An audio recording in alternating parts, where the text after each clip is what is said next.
The Man Who Walked Between the Two Towers by Mordicai Gerstein.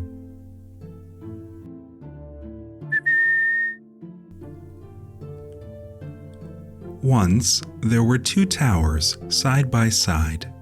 They were each 1/4 mile high, 1,340 feet, the tallest buildings in New York City.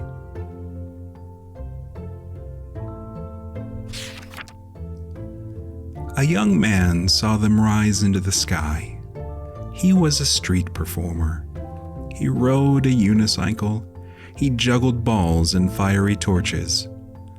But most of all, he loved to walk and dance on a rope he tied between two trees.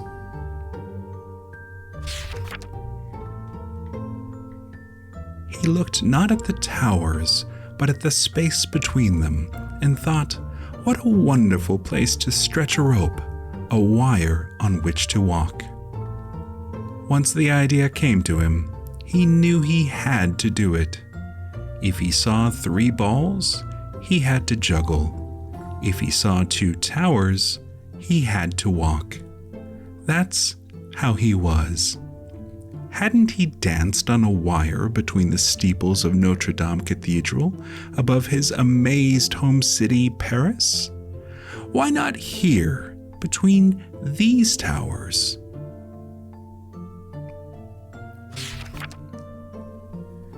Of course, he knew that, as in Paris, the police and the owners of the towers would never allow it.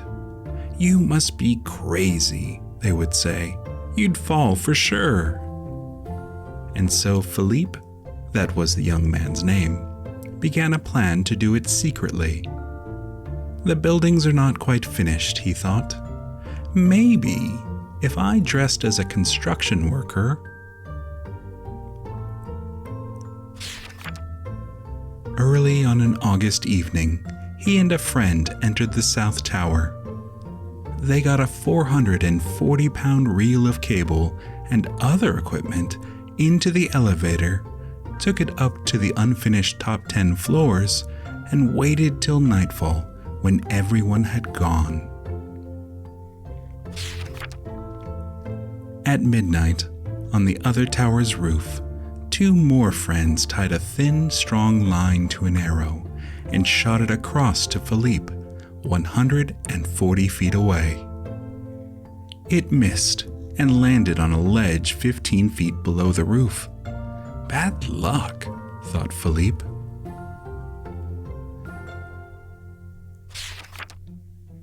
He crawled down to the ledge, over the sparkling city, and got the arrow. To its line, he tied a stronger line, which his friends pulled back to their tower. To his end of the stronger line, Philippe tied the cable on which he would walk. It was 5/8 of an inch thick.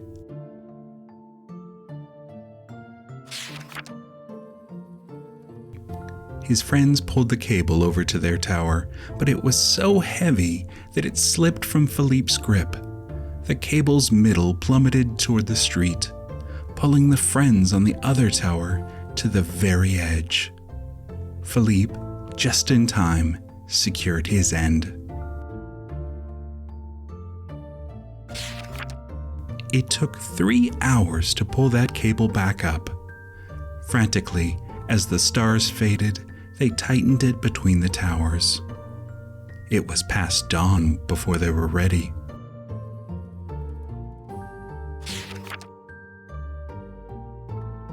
Philippe put on his black shirt and tights. He picked up his 28-foot balancing pole. All his life, he had worked to be here, to do this. As the rising sun lit up the towers, out he stepped onto the wire.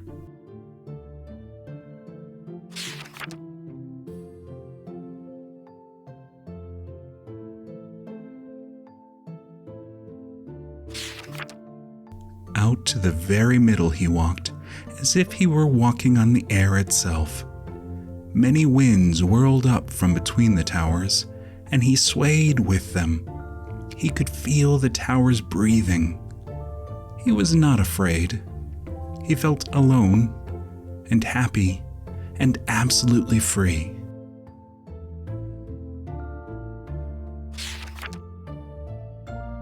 A woman coming from the subway might have been the first to see him.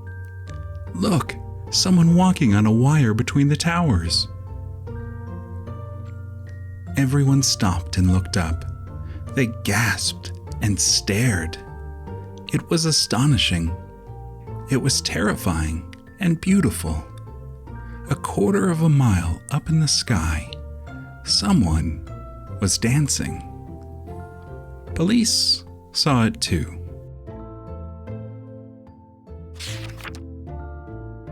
Officers rushed to the roofs of the towers. "You're under arrest," they shouted through bullhorns. Philippe turned and walked the other way. Who would come and get him? For almost an hour, back and forth, he walked, danced, ran, and knelt in a salute upon the wire. He even lay down to rest. The city and harbor spread beneath him. The sky surrounded him. Seagulls flew under and over. As long as he stayed on the wire, he was free.